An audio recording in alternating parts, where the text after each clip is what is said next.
Esta ¿no? conferencia comenzará a grabarse. Y en 250 pesos para Argentina. Esto para cubrir gastos y poder ofrecerles un mejor servicio.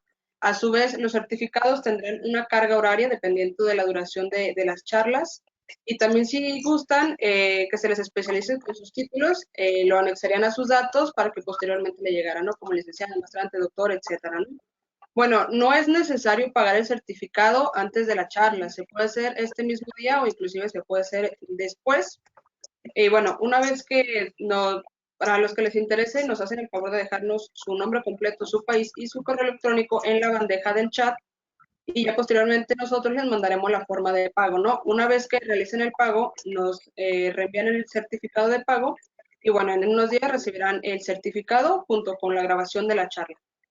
Bueno, al final se abrirá un espacio de preguntas para las dudas que vayan teniendo y los que le vayan surgiendo durante la charla las pueden ir dejando en el chat y al final yo se las transmitiría al biólogo. Bueno, me presento. Soy Arely Campos Herrera, estudiante de la Universidad de Guadalajara del país de México, ¿no? Yo formo parte del Ateneo y voy a ser la moderadora de esta charla.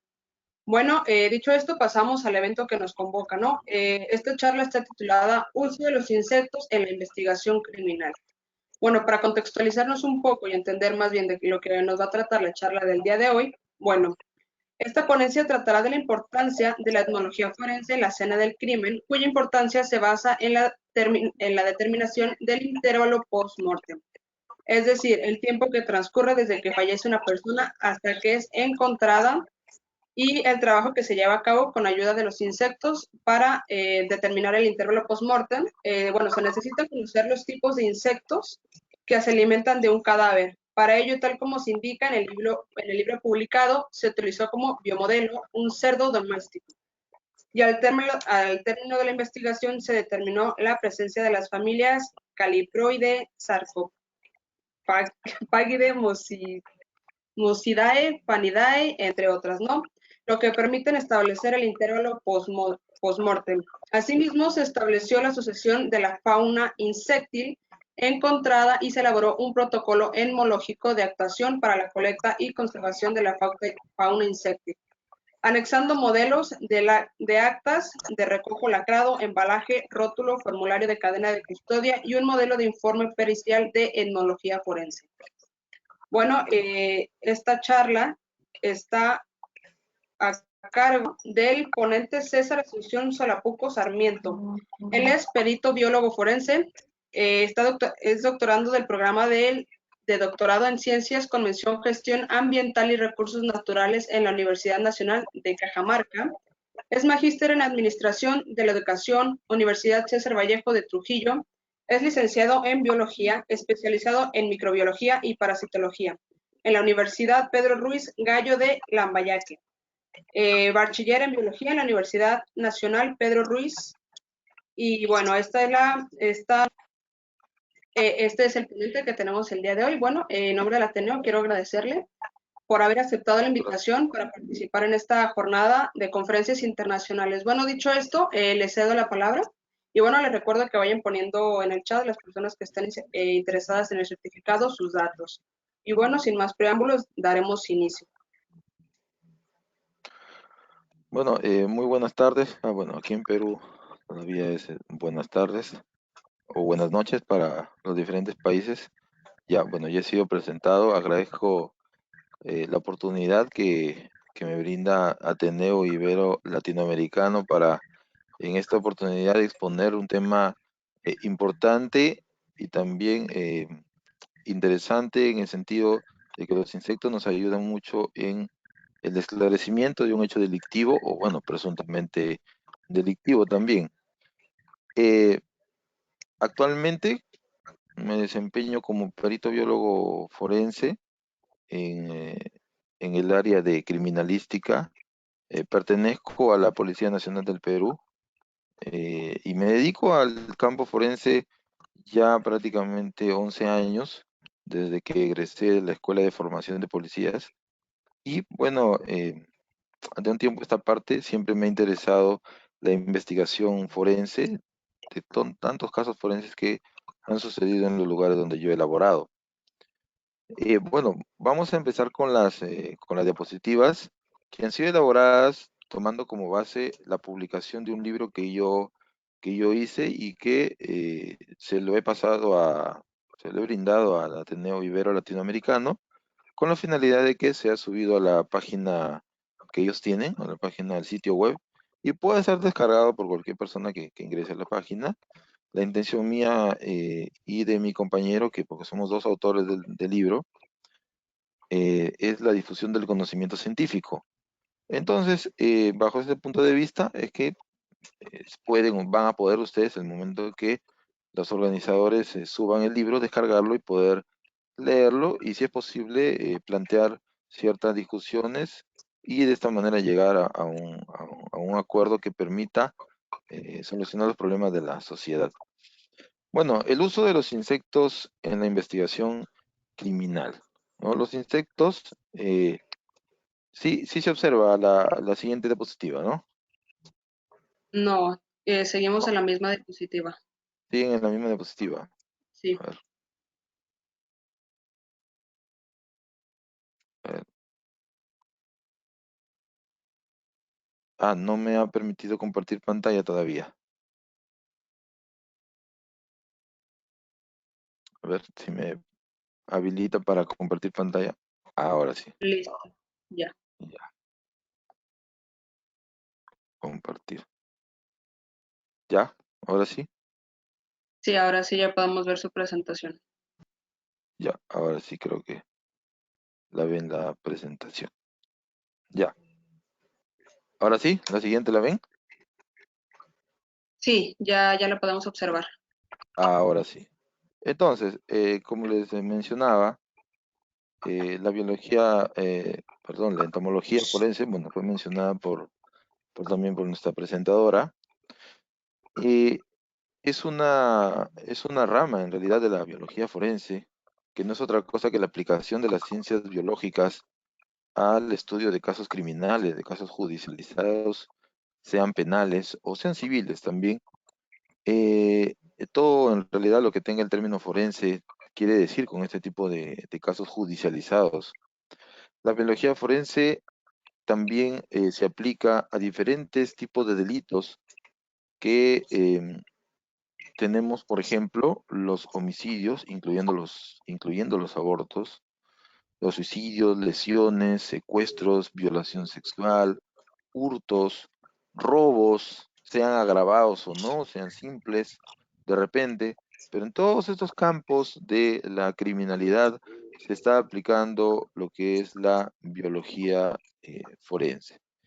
Y nosotros como biólogos hacemos este tipo de trabajo buscando siempre algún indicio que pueda esclarecer el hecho y también relacionar de repente el autor con el lugar o el lugar con la víctima, etcétera, entre otras cosas. Pero si vamos más allá, nosotros en el campo de la biología forense realizamos inspecciones. Como es realizada por biólogos, pues se llaman inspecciones biocriminalísticas y tienen como objetivo la recuperación de indicios de naturaleza orgánica, ¿no?, o biológica, y pueden realizarse en el interior de inmuebles, pueden realizarse en la vía pública, pueden realizarse en vehículos, pueden realizarse también en personas, ¿no? No lo dice la diapositiva, pero también pueden realizarse en personas. Entonces, de esta manera, nosotros eh, recogemos, perennizamos, embalamos y procesamos muestras biológicas. Y bueno, según el Manual de Criminalística de la Policía Nacional del Perú, un indicio es todo aquello que se encuentra en el lugar de los hechos. Todo lo que nosotros encontramos en el lugar de los hechos es un indicio. Ahora, si yo ese indicio lo recojo, lo llevo al laboratorio, se convierte en evidencia. Esa evidencia, después, una vez que ya lo tiene el fiscal, que es el dueño de la carga de la prueba, el fiscal lo presenta al juez ante un proceso penal y el juez lo valora y de esta manera lo ingresa al proceso y en ese momento la evidencia se convierte en prueba, ¿no? Ese es un poco les he resumido qué pasa con las muestras que un biólogo forense recoge en el lugar de los hechos. Bien, ahora, si nosotros hablamos de las especialidades de la biología, yo les quiero hablar un poquito de las especialidades de la biología para que tengan una idea más precisa de las especialidades que se manejan aquí en Perú. Dentro de las especialidades tenemos, por ejemplo, a la hematología forense. Esta ponencia es sobre entomología forense, pero la hematología forense es un pilar de todo lo que es la investigación de indicios biológicos. Tal como lo muestran las imágenes, es el estudio de ese fluido o ese tejido que tenemos en nuestro organismo y que nos otorga información cuando se trata de un hecho delictivo. Lo primero que tenemos que mencionar es que la sangre tiene un valor criminalístico desde el punto de vista que es un reconstructor, la sangre es reconstructor de cualquier hecho que haya sucedido en cualquier lugar, porque primero se determina en primer lugar si puede ser sangre con unos reactivos llamados de orientación. Entre ellos tenemos el luminol o el blue star, que quizá lo hemos escuchado muchas veces, sobre todo en los medios de comunicación. Después, lo que se hace es determinar si la muestra de verdad es sangre. Después se determina si es sangre humana. Si es que es necesario, también, en la mayoría de casos se hace lo que es el grupo sanguíneo. Y después ya se determina el tipo de perfil genético para llegar a una pericia de ADN y poder identificar al autor, a los autores, a las víctimas de repente, y poder así contribuir a esclarecer el delito. Entonces, este es un resumen de lo que es la hematología forense, que también, dicho sea de paso, también nosotros podemos hablar de el estudio de los patrones de las manchas, ¿no? Si es goteo, si es salpicadura, si es charco, si es rozamiento, si es arrojada, etcétera, ¿no? Si es retrosalpicadura, si ha sido producido por un arma de fuego, si esa salpicadura ha sido producida por un objeto contundente. Es un campo bastante amplio que solamente se menciona en el día de hoy para que entendamos cuáles son las especialidades de la biología forense, que al menos que se usan aquí en Perú. Espermatología forense es una de las especialidades que lógicamente, como la imagen lo está mostrando, tiene relación pues con hechos delictivos, específicamente las violaciones sexuales, ¿no? Entonces, acá tenemos varias cosas que mencionar, por ejemplo, que las muestras tienen el objetivo de determinar si es semen humano, ¿no? Porque también tenemos casos de zoofilia, por ejemplo, ¿no? Eh, bueno, si es muestra fresca es más sencillo que si es una muestra en una prenda. Todo ello, pues, para determinar la responsabilidad o no de una o más personas, que lamentablemente tenemos los casos en que varias personas tienen que ver con un hecho de este tipo de espermatología forense o de violaciones sexuales, ¿no? En este caso, pues, nosotros también hacemos inspecciones, también inspeccionamos lugares. El biólogo forense aquí sale al lugar a inspeccionar, recoge sus muestras, conversa con los demás peritos. En este caso, de repente conversa también con el médico forense o el médico legista, conversa también con el perito especializado en investigación de la escena del crimen, que generalmente es el que está al mando de todo el equipo de peritos, porque acá, pues, dependiendo del hecho, puede salir un pool de peritos, un grupo de peritos, sale el perito de escena junto con el biólogo, junto con el balístico, junto con el fotógrafo, ¿no? Junto con el químico, con el toxicólogo. Entonces, todos ellos arman un equipo para poder eh, levantar, recoger los determinados o los distintos tipos de muestras orgánicas que ellos pueden encontrar en la escena del delito. Eh, La tricología forense. Bueno, la tricología forense, nosotros aquí en nuestro país empieza con el hallazgo de ciertos elementos conocidos como fibras, ¿no? Inicialmente, cuando nosotros lo encontramos en la escena de crimen, les llamamos fibras, pero después ya con el transcurrir del proceso ya puede cambiar de nombre porque determinamos que esas fibras son pelos, ¿no? Si es un pelo de la cabeza, pues es un cabello. Si es un pelo del pubis, pues será vello pubiano, ¿no? Dependiendo de la clasificación, porque esta pericia va a determinar también la parte o la región del cuerpo a la que pertenece esta fibra o este pelo. Bueno, y determinamos pues los diferentes tipos de cabello, si es liso, lisotrico, si es ondulado, quimatotrico, si es crespo, ulotrico, ¿no? Términos un poquito técnicos, pero que a la larga nos van a permitir determinar quizás de qué región del cuerpo es y a qué sexo pertenece, si es de varón o de mujer, pero también podemos aquí mencionar así de manera muy sucinta casos de fibras o pelos de animales, ¿no? Entonces, para el tráfico de pieles, por ejemplo, las estafas con las pieles, ¿no? Yo voy a comprar una piel de vicuña y me dan de otro animal, ¿no? Entonces se configura el delito de estafa. En ese tipo de delitos también nosotros realizamos determinaciones. También tenemos otra llamémosle especialidad oncología forense, que es el estudio de las uñas, pero no de las uñas propiamente dichas, sino del sarro unguial o de los residuos que se acumulan entre el hecho unguial y la uña misma, o sea, el piso de la uña y la uña, al momento de cometer un hecho delictivo, o de repente de defenderme, ¿no? Yo, una víctima de violación sexual se defiende y causa escoriaciones unguiales, que es el término medio, rasguños, más fácil de entender, causa rasguños en el agresor, entonces en las uñas de la víctima yo voy a encontrar restos de piel del agresor.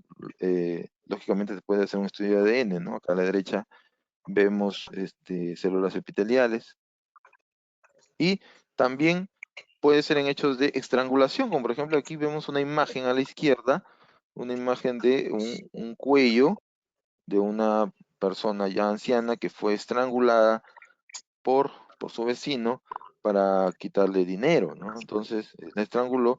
Cuando se le detuvo a la persona, pues en sus uñas tenía restos de la señora, ¿no? Entonces, para eso sirve la pericia de sarro unguial, bueno, sobre todo en casos de lesiones, en casos de estrangulamientos.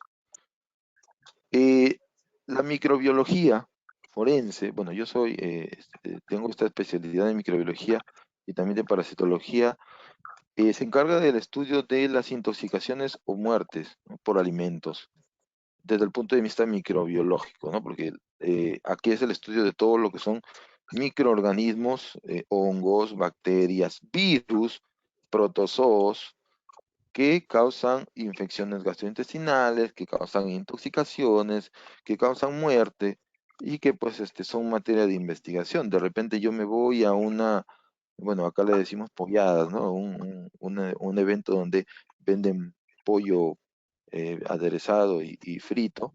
Entonces va un grupo de personas y todos se intoxican, ¿no? 10, 20 personas. Entonces ya de repente ya se le avisa a la fiscalía, ya entramos al campo penal, entonces ya se realiza la pericia de microbiología forense.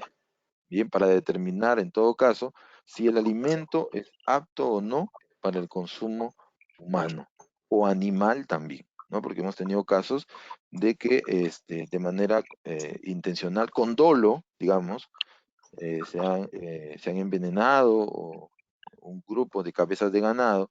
Entonces estamos ya configurando, de hecho, el delito de daños en nuestro Código Procesal peruano, Código Penal, perdón, peruano.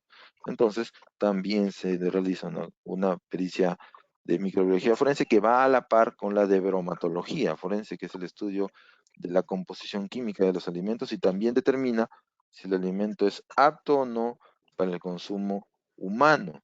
Bien, eh, vayan preparando sus preguntas. Al final yo estoy dispuesto a contestar cualquier interrogante que ustedes tengan. Estoy con todo gusto.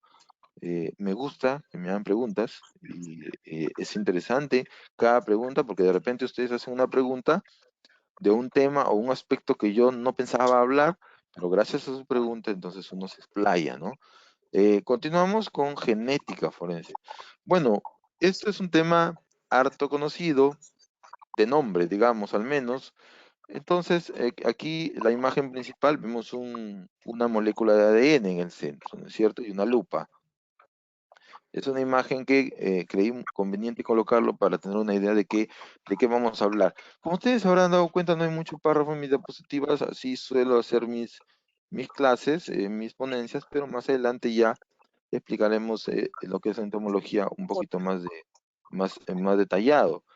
Acá en la genética, pues vamos a hacer una pericia de ADN y ustedes están viendo el pool de muestras que puedo yo tener. Pelos, huesos, sangre, el cepillo de dientes y las colillas. Y hablando así, ¿qué es lo que yo puedo tomar como para la genética forense de un cepillo, por ejemplo?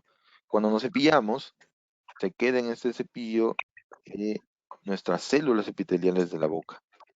Y esas células tienen ADN y eso es lo que se somete a pericia. Las colillas de cigarro, con una bocanada nada más, entonces ya estamos ante una pericia, una posibilidad de hacer una pericia de ADN. Vamos con los análisis especiales. Hay análisis especiales que nosotros hacemos para determinar presencia de células epiteliales en vasos, en cucharas, en objetos constrictores, en mordazas, porque ahí tenemos células epiteliales que nos van a permitir identificar al autor, a la víctima de un hecho delictivo, ¿no? Y esto va a permitir después hacer pericias de ADN para comparar, ¿no? Lógicamente, para hacer una pericia de ADN tiene que haber una muestra de comparación. Y esto que van acá, no sé, se aprecia, si se aprecia, el meconio. El estudio del meconio es para casos de aborto. El meconio son las primeras heces del recién nacido, ¿no? El recién nacido a las 6 o 12 horas defeca y tiene este color. Pero cuando sucede un aborto, clandestino sobre todo, el feto en el vientre defeca y todo su cuerpo se queda impregnado con este meconio y eso es lo que nosotros determinamos para poder establecer si ha habido o no sufrimiento fetal y poder seguir con la investigación criminal. Bueno, esto ha sido un resumen de la mayoría de especialidades que tiene la biología forense. Vamos ahora sí al tema que nos atañe, ¿no? Al tema que yo he querido hacer este preámbulo. He querido hacer este preámbulo porque quiero que se entienda muy bien el trabajo de la biología forense, mi trabajo en realidad también, para poder ahora sí hablar un poco de lo que es la entomología forense. Si nosotros observamos las diapositivas, en estos momentos estoy mostrando, vemos una mosquita, ¿no? De repente aquí arriba, una mosca. Aquí en la parte central, bueno, hay una mosca, todas las diapositivas, ¿no? En la parte inferior derecha, eso es parte del diseño de la diapositiva. Acá en el centro vemos un insecto también, ¿no? Esto es un escarabajo. Entonces, esta es una mosquita y este es un escarabajo. Trataré en lo posible de usar términos muy conocidos y válidos para que se me entienda mejor, porque el nombre técnico de una mosca es díptero. Y el nombre técnico de un escarabajo es coleóptero. Pero bueno, dípteros y coleópteros, moscas y escarabajos. Esto es un insecto. Vamos a empezar por ahí.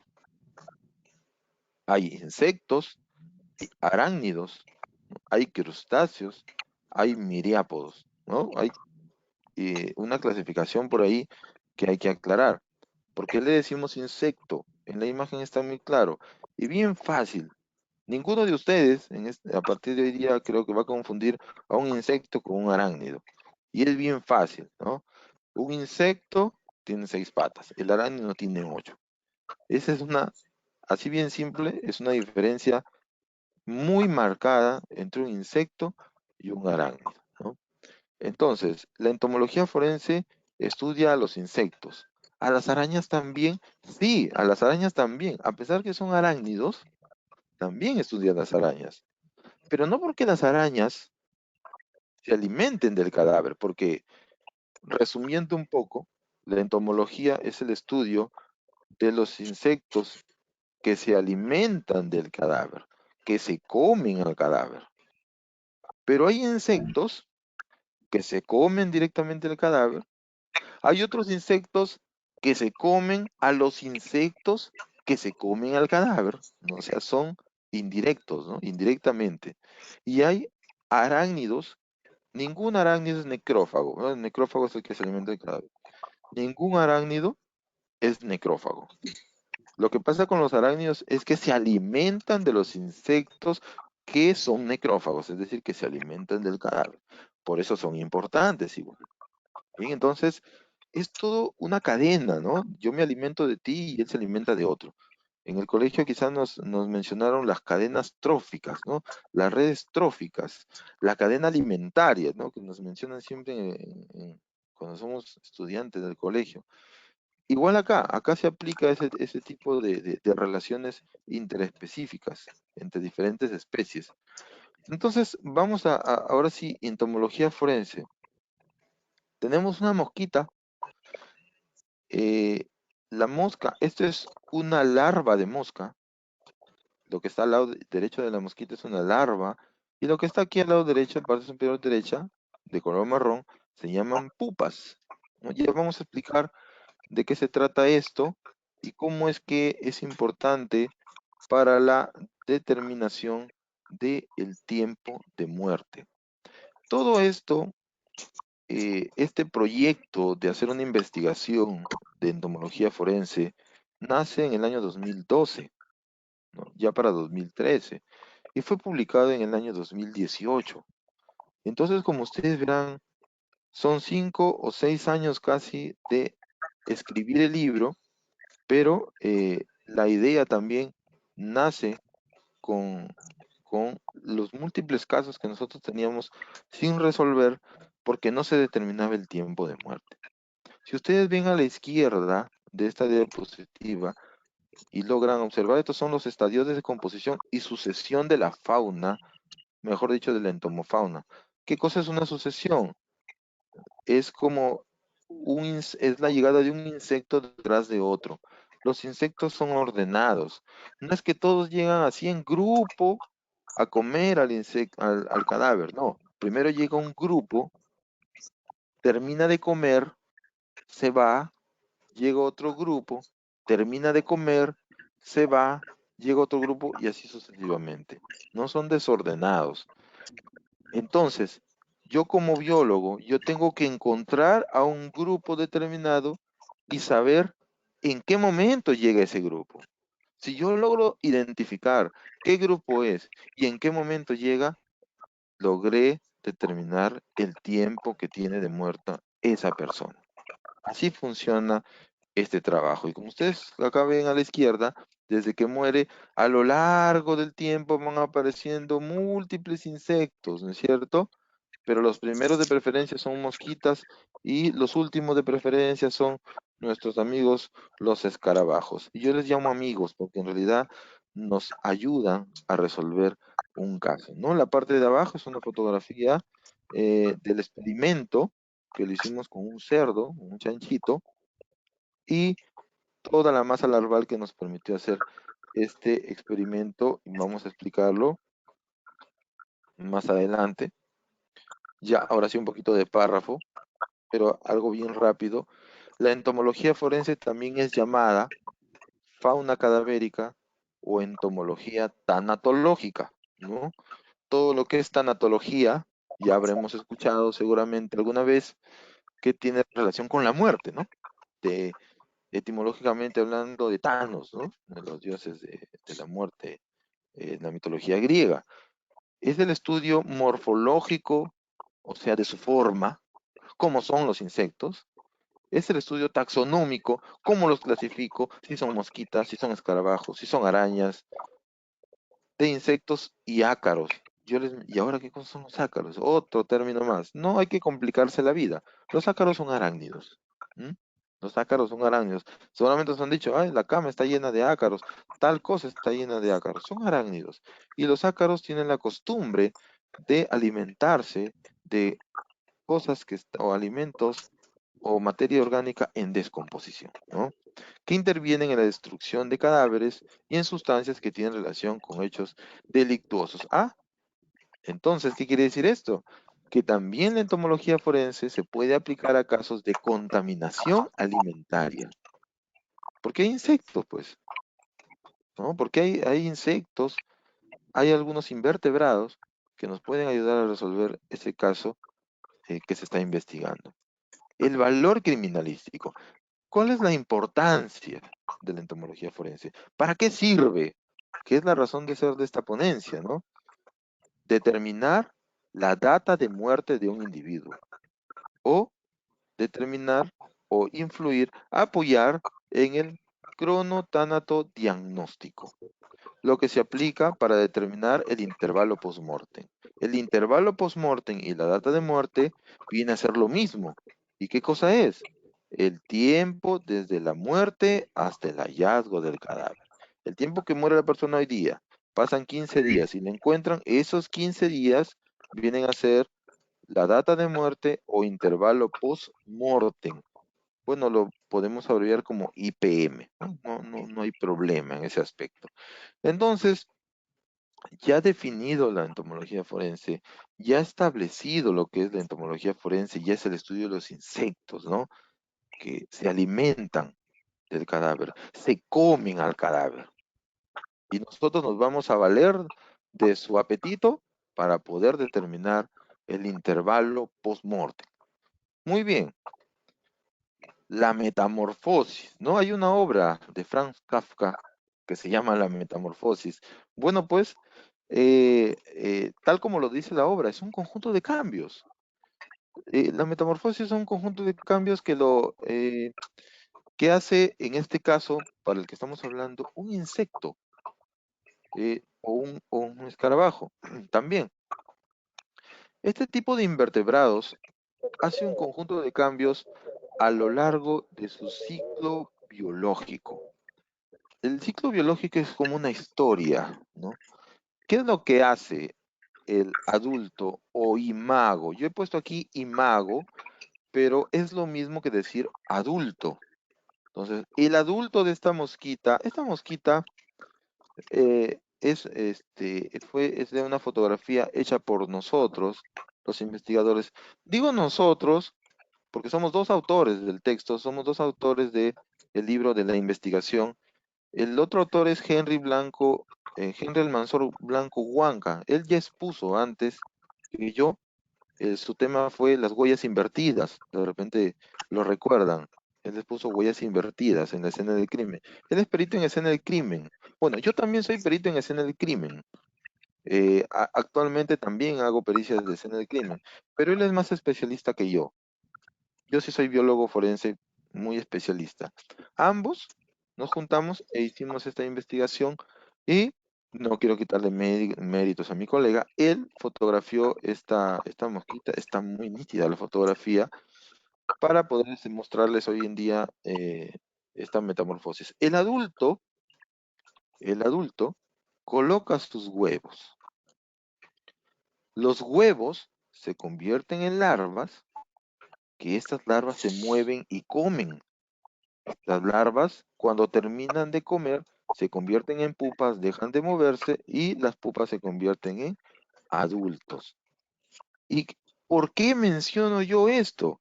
Porque dependiendo de la familia, dependiendo del género, dependiendo de la especie de insecto, esto tiene una duración. Por ejemplo, supongamos, es un ejemplo, este tipo de mosquita que pertenece a la familia de repente califórida, lo leyó la presentadora al comienzo, es un tipo de familia, son dos familias principales, ya lo voy a mostrar más adelante, Califórida sarcófagida, pero vamos a ver esta familia de este tipo de mosquita. Todas las mosquitas hacen este ciclo biológico. Vamos a suponer que el ciclo biológico de esta mosquita dura 15 días.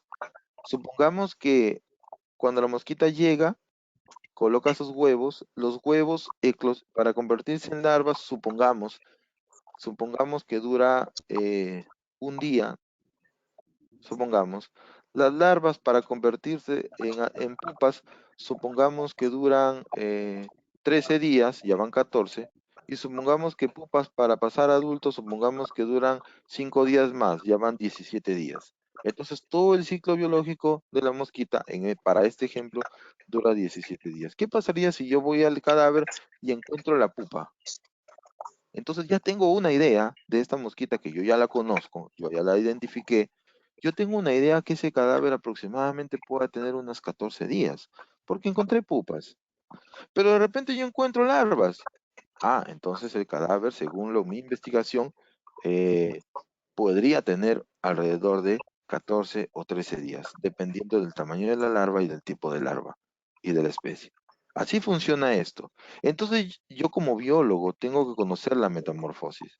¿Y para qué le sirve al abogado, al fiscal, todo esto? Porque en la pericia, si bien es cierto, es técnica en la primera parte, pero en la conclusión, el tiempo de muerte son 13 días. Esa es la utilidad de la entomología. Entonces vamos a retroceder en el tiempo. Lo encontré el día 23, menos 13, entonces el día 10, ya. Ese día 10, con quien conversó, dónde estuvo, quién lo llamó, si se fue a algún lugar, salió a comprar, se fue a estudiar, pero ese día. Y si de repente soy bastante acucioso, investigo ese día y un día atrás, un día adelante y un día atrás, ¿no? Dependiendo, ya yo veo como investigador lo mejor para resolver el caso.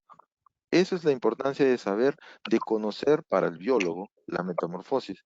Y ustedes de repente, sé que hay un público muy diverso que me está escuchando, de repente hay abogados de repente, que ejercen el derecho de manera particular, o de repente hay fiscales, no lo sé, no tengo, no sé si ciencia cierta la variedad de público que tengo hoy día, pero este conocimiento les va a servir por lo menos para tener una idea de este tipo de pericias y de repente hasta interpretar un poco y quién sabe, quizás tener al frente al perito biólogo y poder hacerle las preguntas adecuadas de su pericia. Porque si yo no conozco, no tengo idea de la pericia que se ha formulado, que se ha emitido, entonces voy a tener dificultad para poder preguntarle al perito, ¿no? Hacerle una pregunta. Bien, miren, la entomología forense está muy ligada a los estados de descomposición cadavérica. Los estados de descomposición cadavérica no son otra cosa que toda esa secuencia de reacciones bioquímicas dentro de nuestro organismo cuando perdemos la vida. Hay dos tipos de cadáveres en realidad. Los cadáveres recientes y los cadáveres no recientes. Los cadáveres recientes son aquellos que tienen 2 o 3 horas de fallecidos y hasta tibios pueden estar todavía. Pero ya pasado ese tiempo empieza ya a ser cadáver no reciente y empiezan también los estados de descomposición. Ojo, ojo, no confundir con los fenómenos cadavéricos, ¿no? Los fenómenos cadavéricos son, por ejemplo, la rigidez cadavérica, ¿no? Rigor mortis, ¿no? La pérdida de la temperatura, la pérdida de la humedad, ¿no? Entonces, la lividez cadavérica, ¿no? Livor mortis, que también se le dice, esos son fenómenos cadavéricos, pero aquí estamos ante estado de descomposición cadavérica, que tiene mucha relación con la entomología forense. Nosotros aquí en nuestro país, la mayoría de peritos, la mayoría digo porque ustedes saben que eh, las ciencias, eh, las ciencias experimentales como la criminalística son abiertas y hay muchas investigaciones. En la mayoría de casos se consideran 4 estados de descomposición cadavérica: el cromático, el enfisematoso, el colicuativo y el de reducción esquelética. Vamos con el cromático. El cromático, ¿por qué se llama así? Cromático viene de color, ¿no es cierto? Algunos autores le dicen es estado de descomposición fresco. Bueno, es aceptable, porque es el primero y el más reciente. Cromático es una mancha verde en la región de la fosa ilíaca derecha, en el lado derecho del abdomen, ¿ya? Para evitarnos un poquito de tecnicismos. Entonces, que luego se extiende a todo el cuerpo. Aparece entre 1 y 3 horas después de la muerte. Pero usted acaba de decir que el cadáver reciente puede tener 2 o 3 horas.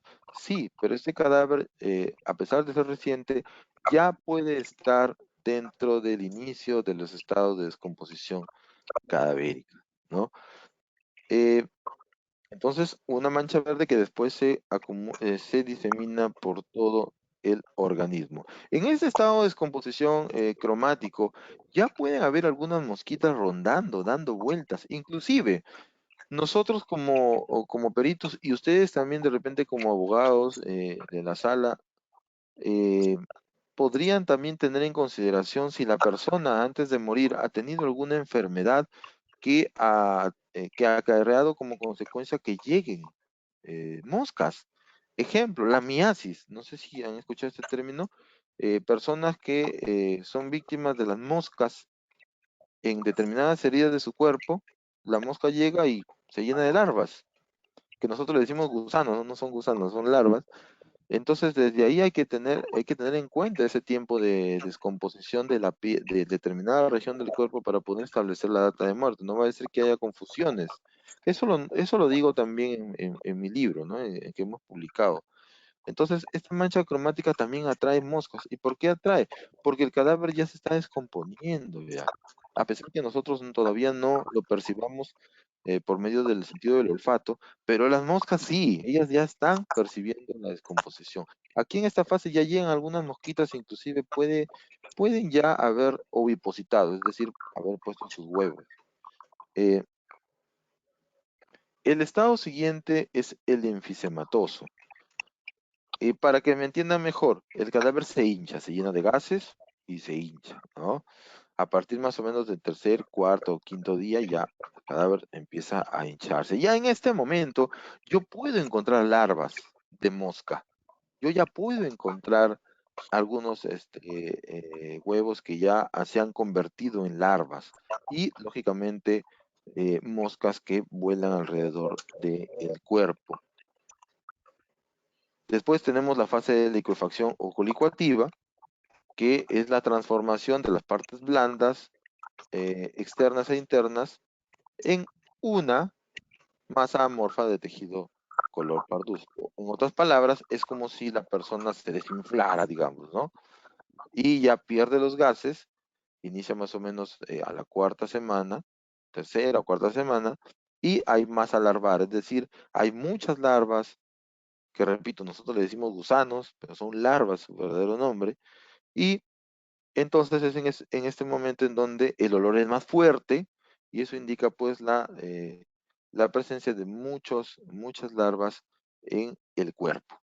Bien, esto, por ejemplo, es un indicativo muchas veces de que ya estamos en la cúspide de la población de insectos.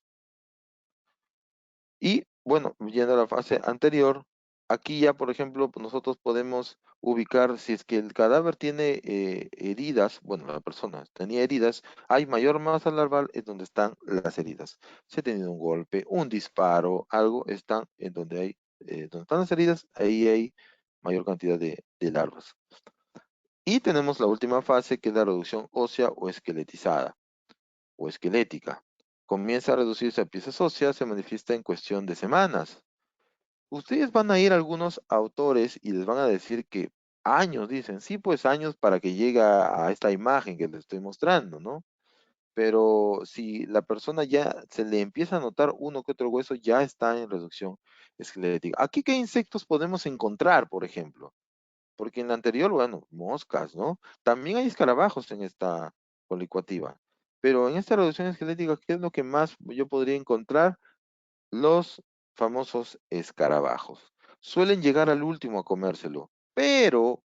Aquí viene el pero, en esta fase enfisematosa también pueden encontrarse escarabajos. Total, nos está confundiendo, ¿no? Hay que tener la consideración que si, por ejemplo, se consignan escarabajos en esta fase, lo que están haciendo los escarabajos principalmente aquí es llevar alimento a sus crías.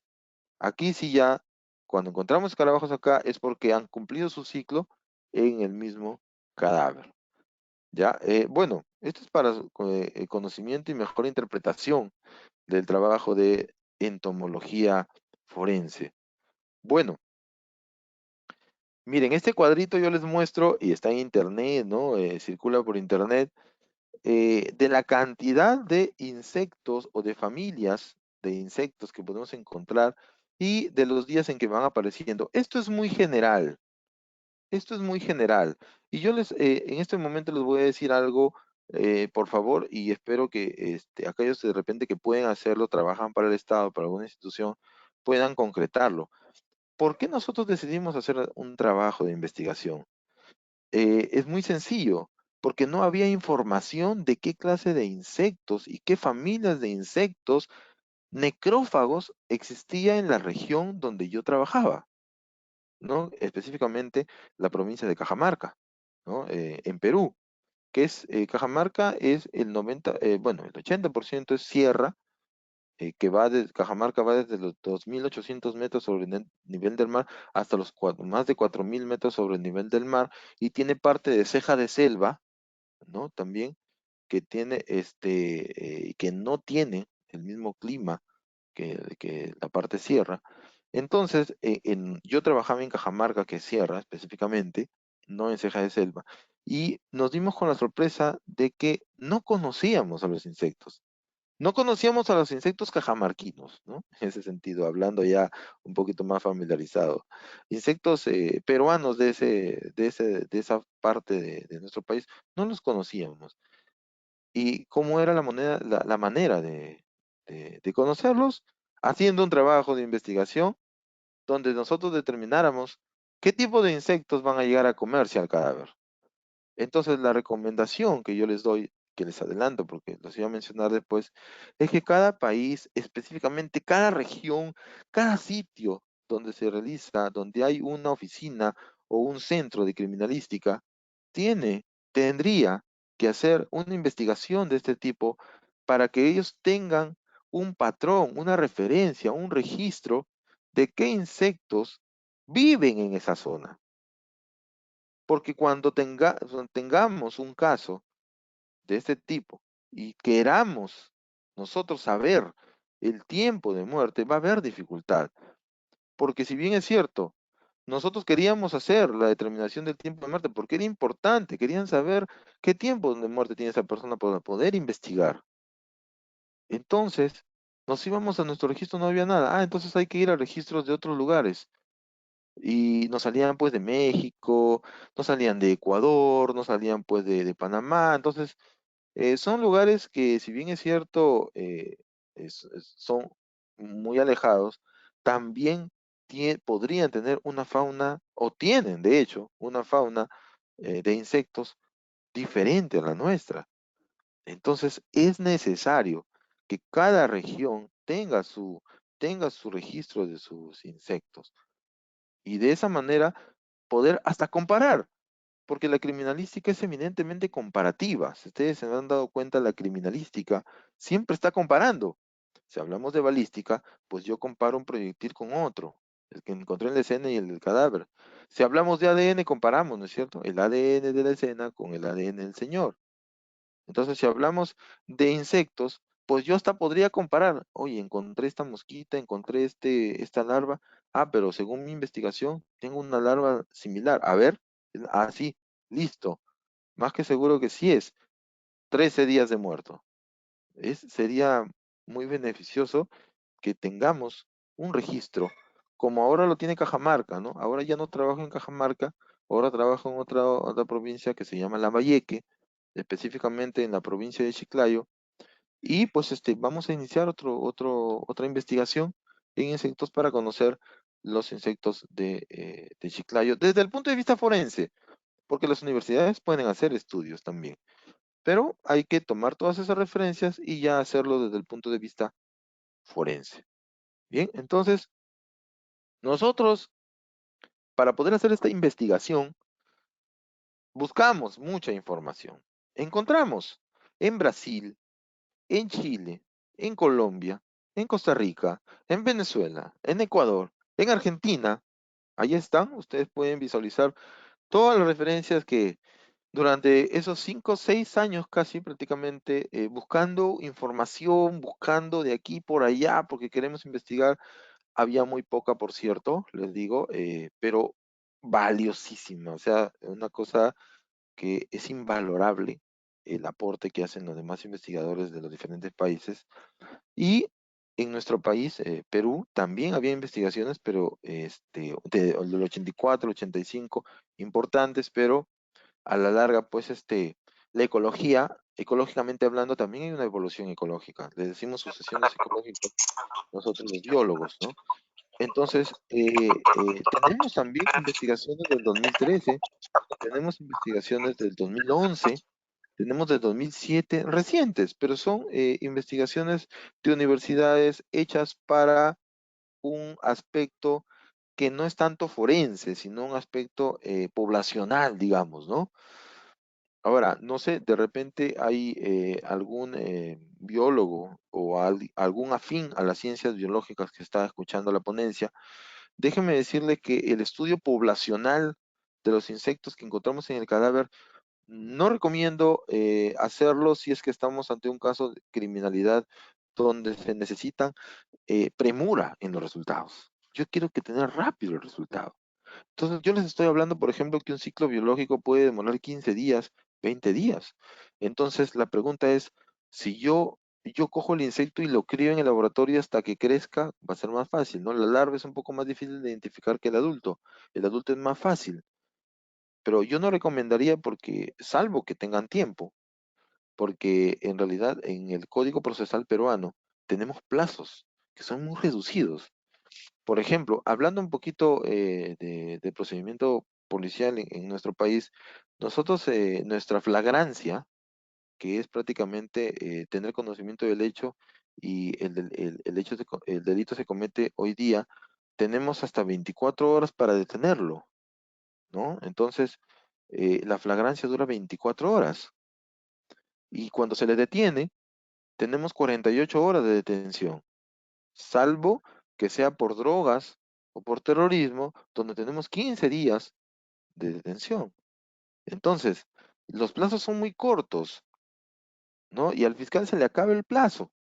Entonces, nosotros tenemos que apresurarnos en emitir la pericia, pero eso no quiere decir que porque nos apresuramos lo vamos a hacer no muy confiable. Tenemos que hacerlo con todas las prerrogativas de la comunidad científica que existe, con toda la seguridad de que somos categóricos para decir que son 12, 10, 11, 20 días de muerte.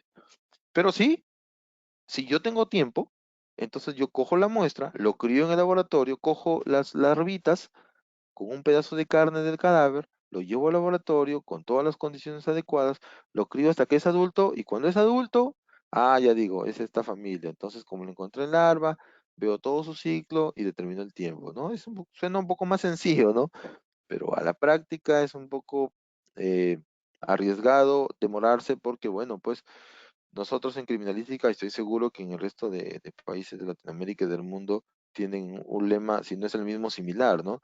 El tiempo que pasa, verdad que huye. Entonces, si nos demoramos más tiempo, entonces llegar a la verdad nos va a costar un poco más.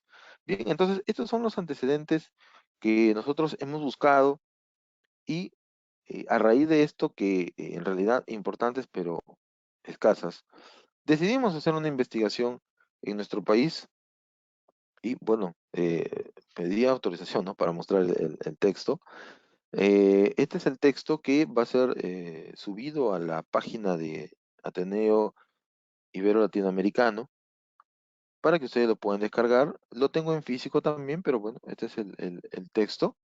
También hice un tiraje de 1000 ejemplares, solamente tengo 100 en físico, ya se vendieron casi todos. Y esos 100 se ha reservado pues para tener nosotros, ¿no? Algunos, porque en realidad volaron, ¿no? Los textos. Este es el título, Protocolo entomológico basado en la fauna insectil, indicador de importancia forense. Alguien me dirá, ¿por qué pones un título tan largo? Si yo le pongo entomología forense, no se ajusta a la realidad de lo que dice el texto, porque el texto lo que hace es, lo que hemos hecho es dar un protocolo, es decir, una manera de investigar los insectos, una manera de recoger los insectos. Vaya, ustedes vayan a internet y busquen procedimiento para recoger los insectos, es muy general. Nosotros lo detallamos. ¿Cómo se hace? Paso uno, paso 2, ahora haga esto, ahora haga el otro, etcétera, etcétera. Detallado, muy detalladito de lo que es un protocolo entomológico, pero este protocolo está basado en la fauna insectil. Vamos a explicar esto. O sea, está basado en los insectos nomás. ¿Por qué? Tengamos cuidado cuando nosotros decimos fauna cadavérica. Tengamos mucho cuidado. ¿Saben por qué? Fauna. ¿Qué nos viene a la mente cuando decimos fauna? Animales, ¿no? ¿Que solamente los insectos se alimentan del cadáver? No, no, no, no, no. Los insectos, no. Tenemos roedores. Por ejemplo, si alguien muere bueno, en la zona de trabajé en la sierra, ahí hay muchas zarigüeyas. Y las zarigüeyas lo devoran también, se lo comen, cuando al menos sí es reciente. Perros, de repente que hay por ahí, un perro, zorros, y si está en el agua, peces, crustáceos, cangrejos, ¿sí? Entonces, algunos peces grandes, peces pequeños, de repente, aparte de los insectos invertebrados acuáticos. Entonces, yo no podíamos sacar uno que diga fauna cadavérica, como ustedes comprenderán. Es amplísimo el término, es muy grande. Entonces tenemos que especializarnos. Fauna insectil, insectos, solo insectos. Y eso que al decir insectos también nos arriesgamos porque los insectos son, creo que los invertebrados que más pueblan el planeta son insectos. Bien, entonces, ¿qué tipo de insectos? De importancia forense. Pero todos los de importancia forense, no. Solamente los indicadores, nada más. ¿Ven? Por eso es que tiene un título bien definido, que te dice la verdad. Porque no me van a dejar mentir que hemos comprado libros a veces con un título, que hemos leído todo el libro y no hay nada lo que dice el título. Aquí sí. Entonces, el título es lo que hay en el libro. Protocolo entomológico. Entonces, como lo voy a mostrar, hay modelos de actas, modelos de informe, cómo hacer un informe pericial, hay modelos de un registro de la inspección biocriminalística y se lo estamos dando así nada más, ¿no? Para ustedes, ¿no? Y gracias a Ateneo Ibero Latinoamericano por la gentileza de invitarme. Si ustedes ven el otro autor, aquí está Henry Almanzor Blanco Huanca, nuestro amigo, creo que ya es representante de Ateneo Ibero Latinoamericano aquí en Perú, lo cual me parece formidable. Es mi compañero. También vamos a publicar otro texto, también pedí autorización para decir esto. Eh, el otro texto que también vamos a publicar, que lo voy a mencionar al último antes de irme, también es con él, porque estamos abocados y tenemos la firme certeza de que la investigación forense debe ser conocida por toda la comunidad científica en pro de una adecuada administración de justicia o un esclarecimiento de un hecho delictivo. Entonces, este es el librito, ¿no? Esta es la mosquita que está en el tema de metamorfosis. Es una mosquita, no crean, no fue muy fácil esperar que se pose en la hojita y tomarle una fotito con el trípode. Fue un poquito como que nos demoramos un poquito y seleccionamos la mejor y esa fue la portada de nuestro libro. Bien, entonces el autor de la foto no soy yo, es Henry, él es el autor de la foto. Él tomó la fotografía. Ambos somos peritos también en fotografía forense, pero él tomó la foto. Eh, Ahora sí, vamos a la ejecución del experimento. El experimento, en realidad, le llamamos experimento porque fue el primer trabajo de este tipo que se hizo ahí en Cajamarca, en Perú. Ejecución del experimento, fauna insectil indicadora de importancia forense en un cadáver de cerdo, sus escrofas, nombre científico, sacrificado con arma blanca en campo abierto. ¿Por qué en campo abierto? Si querían preguntarme, me adelanto, creo. ¿Por qué en campo abierto? Bueno, pues la estadística delictiva, el índice criminal de Cajamarca y a nivel nacional nos indicaba pues que este tipo de eventos de muertes con arma blanca, con cuchillo, los mataban y los abandonaban en la vía pública o en el campo, entre los arbustos, en campo abierto, digamos, ¿no? Entonces, basados en la estadística, hicimos el trabajo. Yo recomendaría a los que se están animando a hacer el trabajo, recomendaría que vean primero sus estadísticas, qué casos son los más frecuentes. Lo más frecuentes es que los acuchillen, entonces hagan uno así. Lo más frecuente es que se ahorquen y se escondan y después del tiempo los encuentran, pues háganlo ahí. No, lo más frecuente es en el agua, pues háganlo ahí. Entonces, ¿por qué? Porque eso va a tener más relevancia y es más urgente, digamos, ¿no? No, después puedo hacer otras con diversas circunstancias, pero el más urgente es ese. Bien, entonces el área de estudio, bueno, yo sé que de repente no han tenido la oportunidad de conocer mi hermoso país, discúlpeme, pero como soy de acá, yo amo mucho mi país. El área de estudio, pues la localidad, a pesar que no conocen, les voy a mostrar.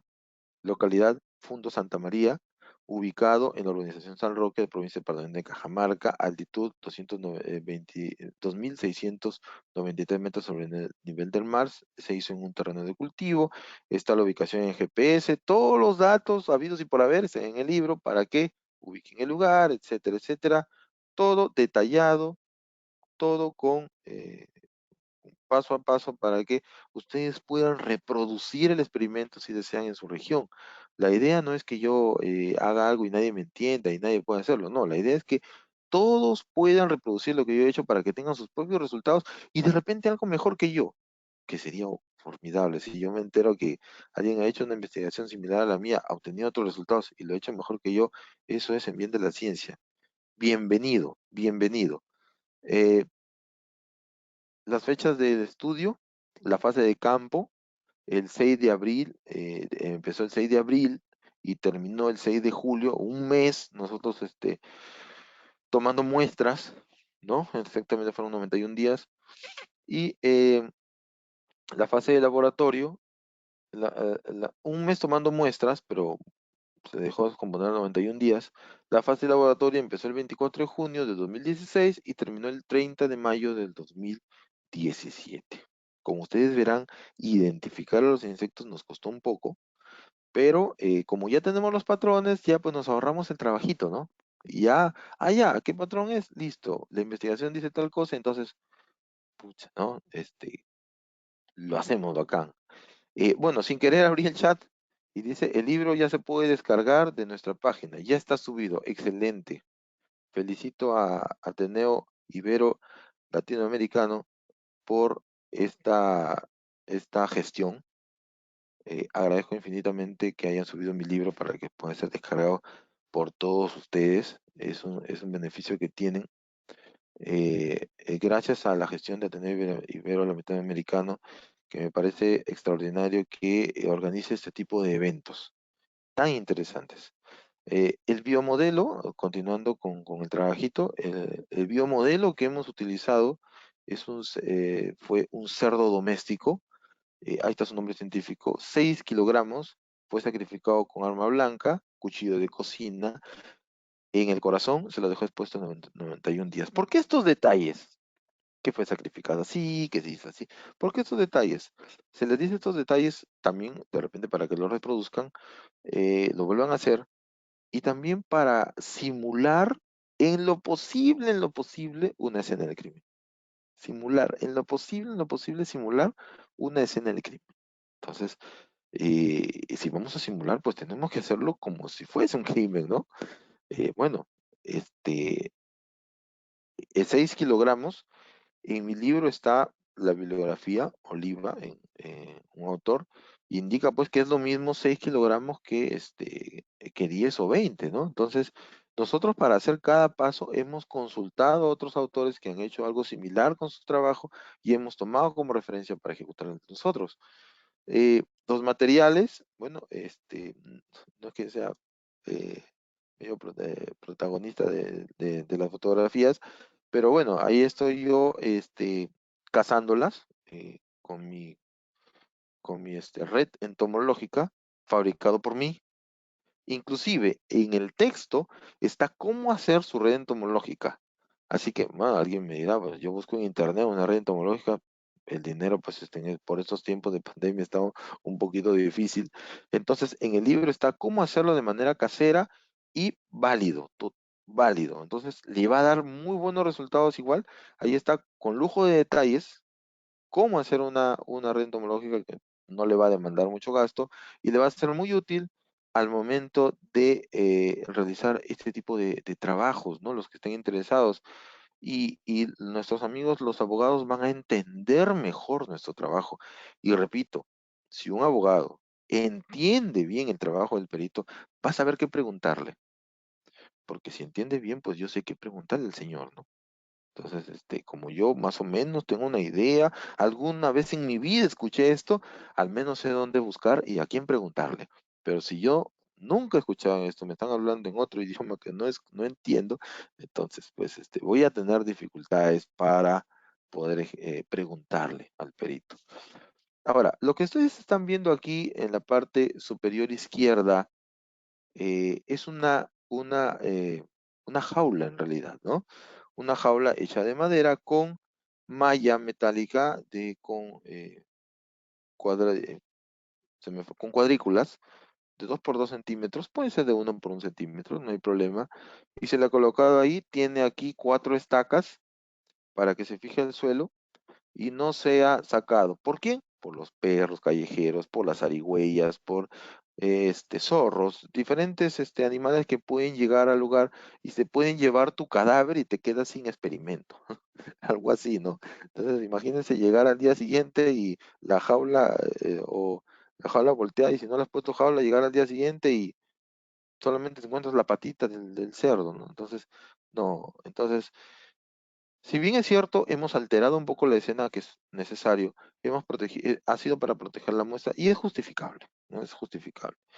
La red entomológica, si nosotros vamos a las bibliografías, normalmente nos indican que hay que hacerlo de una manera, así que tipo Gargamel cuando va corriendo tras los pitufos, no, ahí a cazar un pitufo. Normalmente no da muy buenos resultados hacerlo así, ya va a haber una imagen de cómo se hace, ¿no? Más adelante.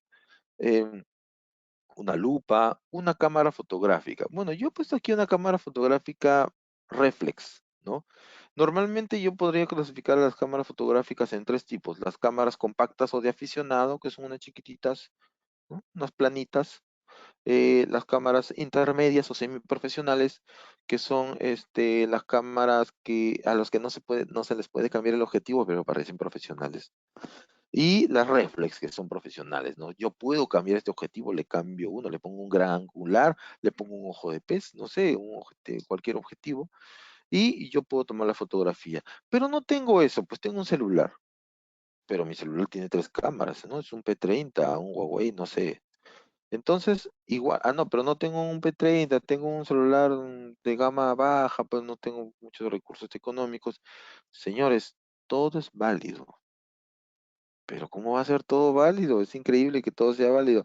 Sí, la única recomendación es que aprendan a manejar muy bien el equipo que tengan para poder tomar las mejores fotos. Recuerden que el fotógrafo es fotógrafo tenga la cámara que tenga. No al contrario, yo puedo tener una cámara espectacular, pero no sé ni cómo prenderla. Y tomo unas fotos pésimas. Pero yo soy no un fotógrafo de repente, pero no un fotógrafo profesional, un fotógrafo aficionado que tengo ciertos conocimientos de fotografía y puedo tomar unas fotos excelentes.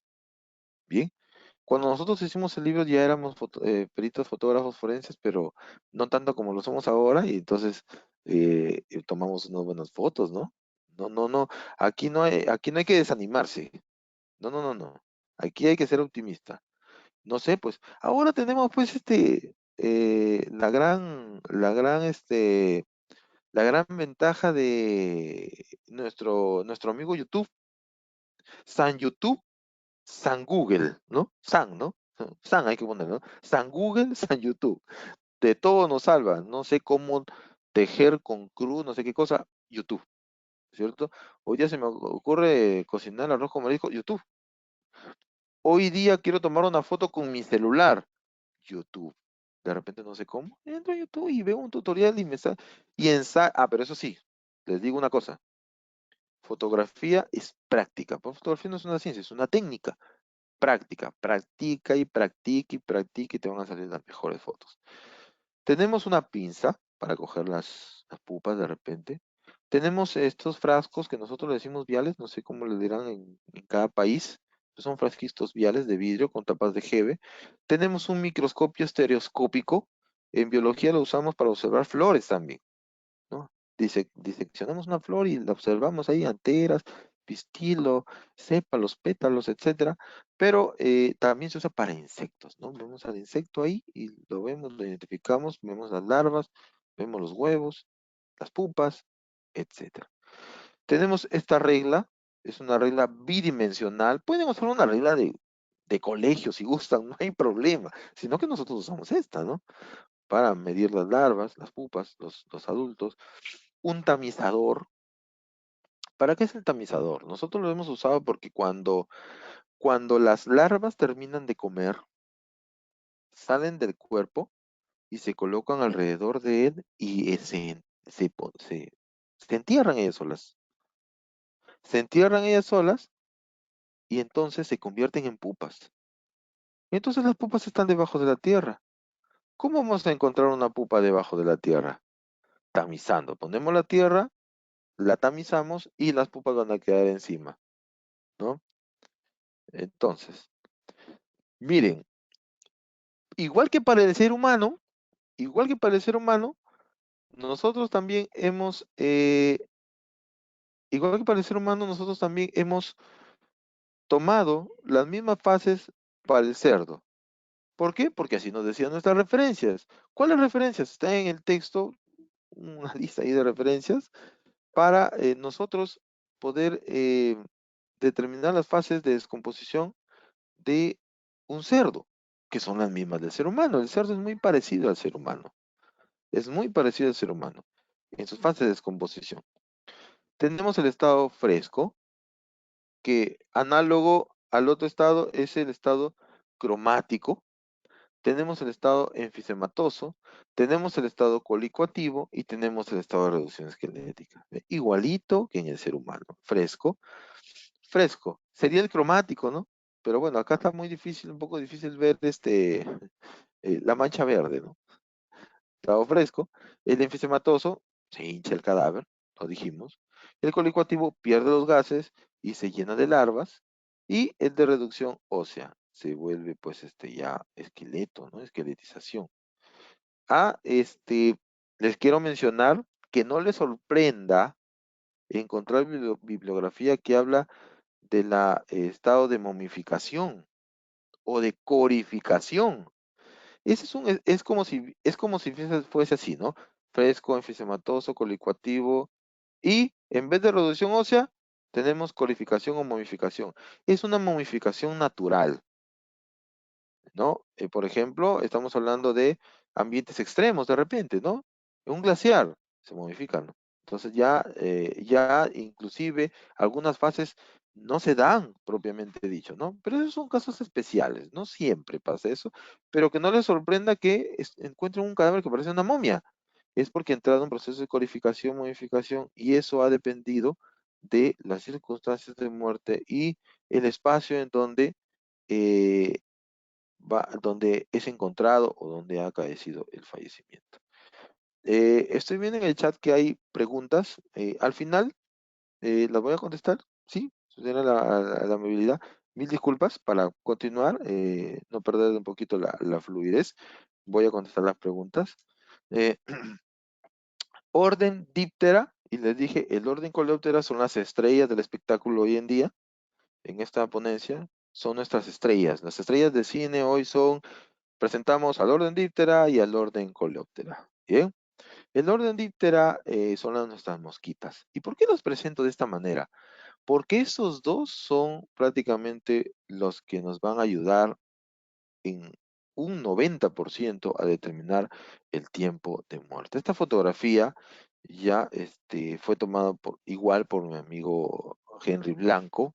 Él es el autor de la gran mayoría de las fotografías que le estoy mostrando de nuestra investigación. Pues nos muestra a la vedette de todas las mosquitas forenses. No digo la vedette porque es la más conocida, esta mosca verde, ¿no? De repente la han visto, ¿no? Estaban comiendo sus cositas en su casa y llega una mosca grande, una mosca verde y se posa, ¿no? Es una mosca verde. Esa es la mosca muy fácil de identificar, ojos rojos, acá, ¿no? Y su lomo entre verde y amarillo plateado, ¿no? Y tenemos las otras mosquitas, si ustedes se dan cuenta, las otras moscas tienen unas rayas en el lomo, ¿no? Unas rayas son otra familia, ¿no? Acá son dos familias diferentes. Bien, así bien fácil, bien rápido para aquellos, de repente, profesionales de las ciencias biológicas. Si encuentran esta mosquita, si encuentran huevos fuera del cadáver, más que seguro que es de esta mosquita. ¿Por qué no de esta? Muy sencillo, porque los huevos están en su interior y se convierten en larvas dentro de la mosca. Entonces llega la mosca, busca un lugar de herida abierta o un orificio natural, nariz, boca, el que sea, u oreja, y lo que hace es larvipositar. Larvipositar, es decir, coloca a la larva. Esa es la larva que ya dejó de ser huevo, se ha convertido en larva dentro del cuerpo, se mete al cuerpo. Entonces, jamás de los jamases vamos a encontrar un huevo de esta mosquita, jamás, que es de la familia Sarcophagidae. Y este es de la verde, de la familia Califoridae, ¿no? Entonces, miren esos datos así que está en el texto, está en el libro. Todo lo que les estoy diciendo, todo, absolutamente todo, está en el libro, está en el texto, para que ustedes lo lean, para que ustedes tengan conocimiento. Todos los detalles que estoy hablando y demás están en el texto. Entonces, el orden con nuestros amigos los escarabajos. Acá tengo un escarabajo, pero yo nunca he visto este escarabajo, dirán ustedes. Es que esto es un escarabajo necrófago. Este escarabajito que podemos encontrar en los cadáveres puede llegar al comienzo o al final del estado esquelético. Les dije al comienzo para llevar comida a sus crías y al final porque ya ha cumplido todo un ciclo biológico, ¿no? Esta fotografía fue tomada pues, cuando estábamos haciendo el trabajito de investigación. Y bueno, pues aquí estoy yo, cogí la cámara y yo mismo tomé la foto, ¿no? Ustedes verán, no es muy difícil, hay que manejar un poco de fotografía y no es lo normal que uno agarre una muestra y tome una foto así, pero bueno, me salió bien y la estoy mostrando.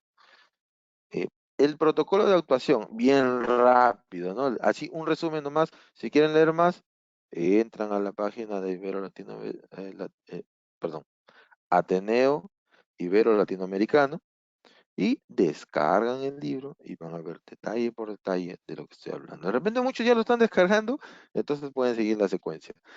Protocolo de actuación, en resumen, hablo en ese texto de la manera de capturar a los insectos voladores posados sobre el cuerpo. Yo les recomiendo algo para los que quieren reproducir este trabajo. Ojo que en una región del país, aquí en Perú, quieren reproducir este investigación. ¿Y saben quién lo va a hacer? Dos abogados y una médico. Entonces aquí, y los abogados van a apoyar pues en la parte legal, van a poner pues su cuota de sapiencia a nivel de las leyes, ¿no? Y el médico pues va a ver los estados de descomposición cadavérica, ¿no? Relacionados con la entomología forense. Así que aquí no es que esto es amo y señor de la verdad quien les habla y solamente los biólogos. No, no, no. Aquí se trata de animar al resto a hacer este tipo de trabajos en para el bienestar de nuestra sociedad que tanto nos reclama justicia, ¿no? Que no hay impunidad. Bien, manera de capturar a los insectos voladores. Yo le recomiendo, acá está la red entomológica, ¿no? Miren, la malla está aquí abajo. Este es un palo de escoba en realidad, miren, es un palo de escoba. Se ha cortado acá. Se le ha puesto un alambre. Bueno, no se nota muy redondo acá. Y se le ha puesto un tul para cubrirse de los mosquitos, ¿no? Se ha tejido acá a mano, aquí se ha amarrado con un alambre, cualquier alambre, y lo que recomiendo es jalar de acá e inmediatamente acercarlo donde están posadas las moscas y colocarlo nada más así, y las moscas por instinto van a ir hacia arriba, entonces lo van a cazar. Acá ya los casé a las moscas todas, ¿no? Lo cojo de acá, ya están las moscas atrapadas aquí y se le agrega alcohol de 70. ¿No? De 70 volúmenes, ¿no? 70 grados, ¿no? Automáticamente las moscas van a morir y de esa manera nosotros podemos después pasarlos al frasquito. ¿Sí? Si hacemos que todas vuelen, cazarán una nomás. Pero con este método van a cazar, pues mínimo cazarán pues unas 10, ¿no? Por lo menos, si hay muchas. Y si hay dos, las van a cazar a las dos. Bien, todo lo que he explicado está detallado en el libro. Ahora las larvas, está el tratamiento que se le da a las larvas. Ya este es un conocimiento un poco más de lo que son ciencias biológicas. Este tratamiento, ahí está. todo. Si yo recojo la larva, no la puedo procesar ahora, ¿qué hago? Ahí está, tienes hasta 72 horas para hacerlo. Bien. Generalmente se lleva al campo el agua caliente, por lo menos que llegue casi a 100, y ahí se le coloca, ¿no? En el agua. No tengo, me olvidé del agua, me fui y de repente encontré insectos, no pensé encontrar. Veamos la manera de recogerlos y llegar al laboratorio y en ese laboratorio hacerle el tratamiento. No puedo en ese momento, tenemos hasta 70. Yo recomendaría hasta 2 días nomás, ¿no? No lo dejes mucho tiempo tampoco. Bien. Bueno, acá está la masa larval en el centro, y aquí tenemos las larvas acá abajo, parte inferior, las diferentes larvas de mosca, específicamente de la familia Califoridae, de las moscas verdes, ya, para que me entiendan. Vamos a dar así mejor, ¿no? Ya, las moscas verdes, aquí están, sus larvitas de las moscas verdes, midiéndolas, ¿no? Las pupas, yo les dije que después de larva termina de comer, mira, aquí estaba enterrada, la hemos desenterrado y le hemos tomado una fotito, ¿no? Acá están las hojarascas, esto prácticamente ha sido campo abierto, ¿no? Un terreno de cultivo, y se recogen utilizando pinzas, no requieren un tratamiento previo, se recoge y se colocan en los frasquitos, ¿no? Y estas pupas ya sirven para identificación. Ahora, vamos, ahora sí, a los resultados de identificación. Está en el libro, ustedes pueden mirarlo, cuestionarlo, querer corregirlo, no me gusta acá, no importa. Acá se trata de aportar a la investigación con fundamento. No estoy de acuerdo por esto y por esto, ¿no? La presencia de la entomofauna asociada en la descomposición en el estado fresco de nuestro biomodelo, que es el cerdo. Eh, Les voy a mostrar así rápidamente los resultados, el orden, la familia, el estado de descomposición en fresco, desde el día 0 hasta las 8 horas. Tuvimos esto, y es importante que nosotros pongamos el sitio de donde se recolecta la muestra. Es importante, eso va a servir para la investigación y le va a servir al médico legista de repente para la forma de tipo de muerte. El orden, acá está, se encontró díptera, o sea, mosquitas, y se encontró himenóptera. Bueno, así rapidísimo, nada más. Los himenópteros, específicamente la familia Formicidae, ¿quiénes son? Nuestras amigas las hormigas. ¿Y qué hacen las hormigas en un cadáver? Bueno, pues las hormigas no son necrófagas, pero se alimentan de las larvas o de los huevos de las moscas. Se llevan los huevitos, se los llevan. Igual, para nosotros es importante. Bien, continuamos. La presencia de la entomofauna perdón, ya. Perdón, la presencia de la entomofauna asociada, pero en el estado ya enfisematoso. Aquí está qué significa la letra A, qué significa la letra H. Encontré adultos, encontré huevos en tal sitio, en tal día. Entonces vean que ya tenemos un patrón ya. Vean que ya tenemos algo para qué comparar, ya tenemos algo que estudiar, ya tenemos algo para poder identificar. Nosotros podemos identificar a la familia y podemos determinar el tiempo de muerte. Esto en un proceso legal, créanme, es importantísimo. Porque si no sabemos qué día se murió, ¿cómo buscamos sus llamadas? ¿Cómo buscamos sus mensajes? ¿Cómo sabemos con quién habló? ¿Cómo sabemos si se fue a la discoteca o no se fue? ¿Cómo sabemos si de verdad transitó por aquella calle o no? Justo ese día, con el tiempo de muerte. ¿Eh? Y los insectos nos ayudan. Otra cosa, una pericia muchas veces no se vale por sí sola. ¿A qué me refiero? Que tenemos que tener más pericias, tenemos que tener más armas. Tenemos que tener la pericia entomológica, tenemos que tener la pericia, la necropsia, tenemos que tener la pericia de inspección técnico-criminal, inspección criminalística, tenemos que tener la pericia de identificación dactilar, necrodactilar, ¿no? ¿No es cierto? Cuando es en cadáveres es necrodactilar. Tenemos que tener la registro, o sea, tenemos que tener un montón de armas como investigadores para poder llegar, ¿no? Pero la entomología es fundamental. Eh, en el estado colicuativo, miren, estos cuadritos están en el libro. Ya de repente ya lo están descargando, ahí está en el libro. todo lo que he encontrado, pues, pero yo no entiendo nada de términos. No, no, esto es para demostrar el trabajo, demostrar que se trabajó. Y de repente lo está leyendo algún otro biólogo. Magnífico, va a entender mejor que ustedes de repente el aspecto netamente biológico, ¿no? Pero como abogado, pues esto le va a servir porque va a tener una idea de qué cosa, ¿no? Por ejemplo, si ven aquí dice lepidóptero, casi al centro, lepidóptero. Hay mariposas que comen cadáveres, no ellas, sus larvas. Sí, sí, algunas, sobre todo las polillas. Las polillas son mariposas, por si acaso, ¿ah? Las polillas son mariposas, son lepidópteros. Bueno, aquí está díptero y coleóptero, les he dicho, ¿no? El coleóptero, pues. Los coleópteros, las moscas y los escarabajos son las estrellas. Miren cuántas moscas hay, cuántos escarabajos hay. Del resto hay uno, ¿eh? Entonces, aquí se trata de que conozcamos que las moscas y los escarabajos son importantes en este tipo de trabajos. Eh, ya cuando estaba en reducción ósea, ya disminuyó la población de insectos, definitivamente, disminuyó. Miren, encontramos más arañas. Las arañas se alimentan mucho de las últimas fases de perdón, del estado esquelético. Los huevos, las larvas que pueden encontrar, las arañas llegan en mayor cantidad. Tenemos la familia Aranae, eh, Lycosidae, Tomisidae, Araneae, son arañas, tipos de arañas. Acá está su ubicación.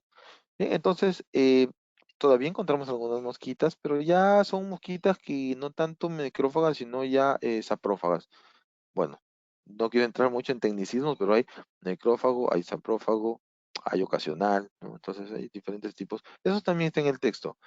Eh, Ahora, el otro aporte que hacemos en el texto es que nosotros le estamos dando a ustedes un modelo de formulario para la inspección. Podemos copiar este modelo, agregarle cosas, quitarle otras, no importa. La cosa es que nosotros hagamos el trabajo. Eso es lo importante. No, pero a mí me parece que está bien y lo copio íntegramente. Cópienlo. Yo no me hago problema. La cosa aquí es que nosotros esclarezcamos el delito, nosotros sepamos aportar en la administración de justicia. Y aquí está la fecha, la hora de conocimiento del hecho, la hora del hecho, la víctima, la edad, el sexo, la posición, en qué parte estuvo, qué método usé para la ubicación, si tomé fotos, si hice un acta, si usé brújula, si filmé, qué lesiones observé, qué insectos ha habido. Mire, acá dice si hubo moscas, si hubo escarabajos. Estamos usando términos más fáciles, ¿cierto? Claro, creímos conveniente con Henry colocar términos más fáciles: moscas, escarabajos, mariposas, hormigas, avispas. ¿Las avispas son necrófagas? No, no son necrófagas, pero se comen a los huevos y a las larvas de las moscas. Eh, Tiempo atmosférico en la inspección: si llovió, si estaba soleado, si hubo neblina, no hubo neblina, si está al lado de un río, si está en la ciudad, si está en un cuarto cerrado, si está en un cuarto abierto, si está en el agua, si está ahorcado, si lo acuchillaron, si medio cuerpo está enterrado, si está desnudo, si solamente está con la camisa. Todo, todos los detalles son válidos y todo va a influir en la descomposición cadavérica y todo va a influir en la llegada de los insectos. Bien, eh, modelos de actas. Bueno, en mi país se hacen actas de casi todo en realidad. Hay un modelo de actas de recojo, bueno, en la ciudad ahí colocamos. Es nuestra manera de hacer las actas, sobre todo a nivel policial. Bueno, como policía hago este tipo de actas: un acta de recojo, un acta de embalaje, un acta de lacrado. Nosotros llamamos embalaje. Embalaje tiene dos significados en realidad. Embalaje es la misma bolsa o el mismo recipiente, y embalaje es el acto de embalar, es decir, de colocarlo en el recipiente. Y el lacrado nosotros le llamamos al hecho de afirmar, que firme el policía, que firme el testigo, si es que está el fiscal, que firme el fiscal, firmen todos los intervinientes, en otras palabras, ¿no? Está el modelo de la actita acá, está el modelo del rótulo, qué es lo que tenemos que poner en el frasquito. En el frasquito, ¿qué debemos poner? Muestra, número tal, el nombre del perito, institución, estado. Pues no cabe en el frasquito, ya pues ahora con la tecnología en la computación imprimimos algo chiquitito y lo pegamos ahí. O si no, vemos la manera de consignar el rótulo. La cadena de custodia, ¿no? que la cadena de custodia es un proceso que garantiza la integridad de la muestra, garantiza que la misma muestra que se recogió en la escena sea la misma que llega al laboratorio, y sea la misma que está en el proceso penal, ¿no? La cadena de custodia. El modelo del informe pericial de entomología forense está un modelo detallado, a nuestro parecer, son 11 años de experiencia que están en este modelo de informe. En estos 11 años de experiencia, nosotros creemos conveniente que el modelo de informe de entomología debería tener eso. No, pero yo también quiero que agregarle, no sé, agregarle ubicación en GPS, agréguele usted. Yo quiero agregarle, no sé, el reporte climatológico, agréguele usted. Pero nosotros damos esta alternativa, este modelo. Vamos ahora sí terminando con la exposición. Cambios post-mortem. En los cambios post-mortem, nosotros en nuestro texto hemos llegado a múltiples conclusiones, tantas conclusiones que hemos llegado, de verdad que nos ha sido difícil nosotros al final consolidarlas. Miren, el medio ambiente influye mucho, situación del cuerpo, estación, influye mucho en la llegada de los insectos, pero créanme, por la experiencia, que los factores propios del cadáver influyen mucho más que el ambiente. Yo les voy a comentar algo. Nosotros en Cajamarca tenemos una temperatura constante todo el año que oscila entre los 3 grados y 10 grados Celsius, ¿no? Hace mucho frío, hace frío. En cambio, en Iquitos, la selva del Perú, específicamente en Iquitos, es una ciudad de la selva del Perú, del departamento de Loreto, la temperatura puede llegar, pues, en verano, puede llegar casi a los 40 grados, ¿no? Entonces, bajo esa perspectiva, y en Puno, en Puno, la temperatura, que es un departamento del sur del Perú, la sierra sur del Perú, la temperatura puede llegar a 10 grados bajo cero normalmente, ¿no? Entonces, en Iquitos se hizo un trabajo y en Cajamarca se hizo otro trabajo, frío y calor, y ambos trabajos tuvieron la misma cantidad de días de descomposición del cadáver, ¿no? Y averiguando en otras regiones, con otras investigaciones, son los mismos días de descomposición. Entonces llegamos a la conclusión de que el ambiente sí va a influenciar, pero no tanto, no influye tanto. Lo que más debemos tener en cuenta, más, no digo que solamente, más debemos tener en cuenta, son los factores propios del cadáver. Estamos hablando de su vestimenta o carencia de ella, de si hubo o no lesiones, pues ello facilita la rigidez. Los aceleran la descomposición, obesidad, sepsis, agonía prolongada, traumatismos, retardan la descomposición, hemorragia severa, bajo peso, deshidratación, cianuro. Ahora, por ejemplo, ¿qué otra cosa retarda la llegada de los insectos? La ingesta de veneno también debe ser tomada en cuenta para la determinación del tiempo de muerte. Hemos ido en infinidad de casos donde el cadáver tiene 5 días de fallecido, 5, y no hemos encontrado una sola mosca, un solo huevo, una sola larva, ninguna. Es que el señor ingirió 3 sobres de raticida, 2 sobres de raticida, o un pomo grande de insecticida. Lo ingirió. No encontramos insectos. Entonces, la condición propia del cadáver es importantísima al momento de determinar el tiempo de muerte. Hay que tener en cuenta todo detalle del cadáver, si fue diabético, si no lo fue, si agonizó, no agonizó, si fue paro cardíaco, si fue una bala, todo eso hay que tener en cuenta para determinar el tiempo de muerte. Como todo trabajo científico hay discusión, está bien resumido. Los insectos indicadores deberían, a nuestro parecer, ser tomados en cuenta más que un estudio poblacional. Yo he encontrado investigaciones en los que cuentan a los insectos, cuentan a las larvas. Si tienes tiempo de hacerlo, que lo veo un poco difícil, bueno, hazlo, pero acá se trata de determinar qué insecto hubo indicador. Y de esa manera ya te va a permitir determinar la data de muerte. Los factores climatológicos influyen, pero no tanto, como ya lo mencioné, salvo que sea extremo, ¿no? Un glaciar, pues, porque ahí sí, definitivamente, ¿no? El ambiente es extremo y va contra todos los estados de composición que pueden haber. Lo que influye significativamente son las características propias del cadáver. Criar las larvas implica tiempo y adecuar las condiciones. Hay que tener en cuenta si queremos hacer eso. En un solo día la mosca puede ovipositar en diferentes momentos. Tengamos mucho cuidado cuando medimos la tamaño de las larvas. Tenemos que sacar un promedio. Bien. Y tenemos que tener muestras patrón. ¿Y cómo tenemos muestras patrón? Haciendo nuestro propio estudio en nuestra propia región. Conclusiones. Diptera y coleóptera, moscas y moscas y escarabajos nos van a servir muchísimo para determinar el intervalo post-mortem o data de muerte. La sucesión entomológica está acorde con los estados de descomposición. La sucesión de insectos, la llegada de insectos está acorde con los estados de descomposición. Recomendaciones finales, señores. Capacitación permanente. Definitivamente, esto que está haciendo Ateneo Iberoamericano es increíble porque es una capacitación permanente. Tener cuidado en la morgue con la captura de insectos. Si van a trasladar el cadáver hacia la morgue, hay que tener mucho cuidado de que los insectos no tengan contacto con él. No vaya a ser que una mosca que no tiene nada que ver con el lugar llegue al cadáver. Realizar investigaciones en cada región, lo vengo mencionando. Llevar a cabo investigaciones con distintas circunstancias de muerte. Yo hice un acuchillado.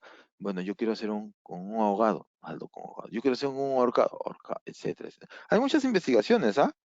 Pero lo ideal sería hacerlo de nuestra propia región. Bueno, señores y señoras, esto ha sido mi exposición sobre entomología forense. Espero que haya sido de su agrado, espero que se haya entendido y lo más importante, que pueda aplicarse en la región en la que ustedes laboran, ¿no? Yo agradezco mucho otra vez a Ateneo eh, por la preferencia y muchas gracias a ustedes por su atención. Si hay preguntas, estoy dispuesto a resolver las preguntas, si es que hay tiempo. No sé, señorita Yareli.